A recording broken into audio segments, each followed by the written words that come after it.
Besides sending the police, you might want to send an ambulance or a hearse. Hello and welcome to Billy Ho Sports. It's that time of year again. Training camp, preseason, not to mention all the various and numerous drafts we've all had in our fantasy football leagues and best balls and all kinds of great stuff, underdogs and whatnot. It's going to be kickoff Thursday night coming at you. And that's what we're going to cover today. Great matchup with the Super Bowl champion Chiefs hosting the up and coming Detroit Lions. So basically what we're going to do is probably just go over the spreads, some props, maybe even some showdown DFS plays on DraftKings. Now that my state, Kentucky Go Big Blue, is officially part of the sports betting market, I'm super excited to bring some new content and hopefully a little bit more unique than you've seen. So please subscribe to the channel, smash that like button, leave me a comment, and here we go. Football! Okay, the first thing we want to check is the weather, and I just flashed a screenshot of that. Everything looks good. I thought I'd seen some future outlook of maybe some possible rain, but that was like a week ago or something, so we're way off of that. Everything looks pretty good leaning up. Little to no wind and comfortable 60s temperatures. That should help the scoring. So what we're looking at right now is the Chiefs are favored by 6.5 with an implied total of 30.5, and the Lions are implied for 24. That's going to give us a 54.5 total. So my first inclination on this game was that the Chiefs were going to take it to them. That I thought maybe like last year, the Bills, I think it was like a 38-10 blowout over the Rams. So I was thinking that. And then the big news out of Chiefs camp is on the defensive side more than anything. They're all pro defensive lineman, pass rusher extraordinaire. Chris Jones is still a holdout, so he's likely not playing Thursday night. I would almost say 95% not playing, which will make a big dent in their sack rate. Obviously, their pressure rate goes down without him. So that's going to give Goff a little bit more time to score. And but Goff himself, not very good on the road last season. So it depends, on if you think he's ready for prime time or not. I tend to lean the other direction. I think they'll throw a lot. I think they'll score a lot. I don't think they're going to be able to keep up with the Chiefs. I think that the Chiefs are this is old hat to them. They're going to step out on the field and just start flinging it everywhere. So we're going to talk some props here in just a minute. But despite the absence, like I said, of rusher Chris Jones, I don't think the Lions will keep up. I think with his absence, more scoring, really that simple. The Chiefs, something like a 38-24 type of game is how I see it playing out. And that's probably the consensus that most people think that the Chiefs are going to crack that 30-point total. I think they'll crush it pretty good. I actually have them more pushing toward a double-digit favorite as far as so the 6.5 is actually good value. So let's go over here and look at these pick'ems. And this is just from Underdog. I just wanted to give you guys a look. If you are on Underdog, I'm sure I'm not the first one showing you this. But they always give you that free square, which is this total yards from Mahomes. So you can always start with that and then start looking at other stuff. But the over-under for Mahomes is 299.5 anyway. And I think he throws for 300 in this game, be honest with you. I don't know that it's going to matter how far they're up. I think it's just going to be kind of like an extended preseason game where he's going to get a lot more work. So the Mahomes over 300 looks pretty good to me.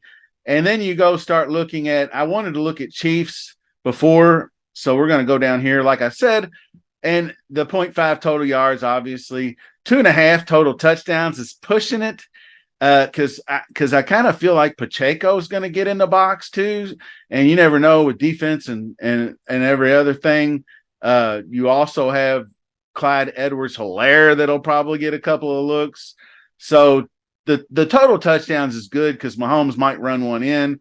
It's not if I had a gun to head, I would definitely go over. Most of these everybody goes over. I was really trying to find something under. The 17 and a half rushing yards, you could probably go under that pretty easily. Mahomes doesn't really run the ball a whole lot. So in a game like this, I don't know that he'll be taking off a bunch. The 37 and a half pass attempts might be stretching it if they get a big lead. Definitely if they get up early, you're going to be gravy trained there. So you could probably, if you were to go under, that would be a good one.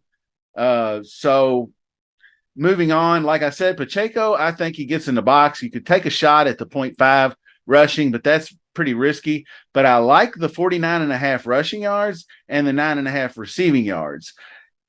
That would lend you to believe going the over in the total, but obviously, you're looking at 59. You're looking at 3.5 more yards to get that over. So I would just take the two individual ones. Be honest with you, and not push your luck. And now, if you think he gets in the box, you could take the over 10.45. But that's where I would go with Kelsey. The 6.5 receptions and the 80 receiving yards is about, you would think. But I think he scores a touchdown, so I think he cracks that 15.65 excuse me, that over fantasy points. So I like the Pacheco. I believe McKinnon, I think the 2.5 receptions for him is pretty good. I think he could probably get to 3.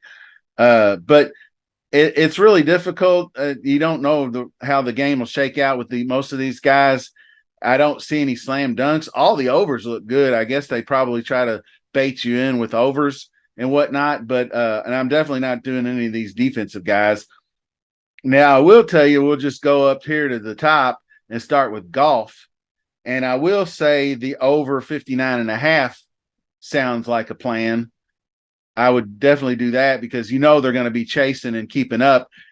The passing touchdowns, I don't know about. The 0.5 interceptions. He didn't really throw a lot of interceptions last year. He went like 7 or 8 games straight without throwing a pick. But I would go over on the passing yards. And then you get in here with Gibbs. And I think he can get the 4 receptions, but I don't think he gets the rushing and receiving total. So I'd go under the 73.5 there. Monty, I don't know if anything, I would pressing there. You could probably get past that 48.5 rushing yards. It just depends on how far they get down. I would take the under on, well, that's only 12.5 receiving. So I'd leave that alone. Like St. Brown is kind of in the same boat with Kelsey. The receptions and the yardage are all there. But he doesn't score a lot of touchdowns. So I'm not going to play any props on St. Brown.